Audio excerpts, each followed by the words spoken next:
I was born Christian. I read the Bible from cover to cover. And as I read the Bible, I was amazed that everything in the Bible, the Quran was telling me. I'm like, subhanAllah, like, doesn't say Jesus is God. Doesn't say he's the son of God.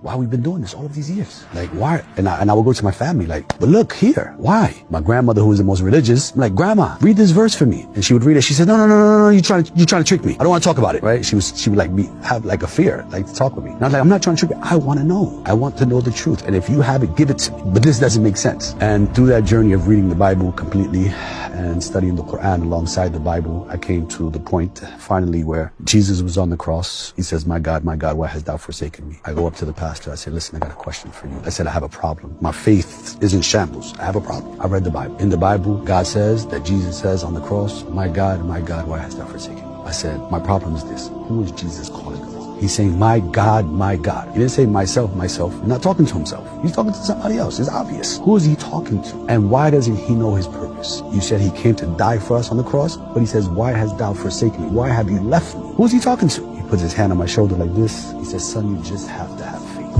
I say, come on, man. How? You want me to be blind? God gave me a mind. I'm not an idiot. I said, I feel more comfortable calling upon who Jesus called upon, God. I said, and the only religion that I've found that calls upon the Creator is Islam. Everybody else is worshiping something that is created. I said,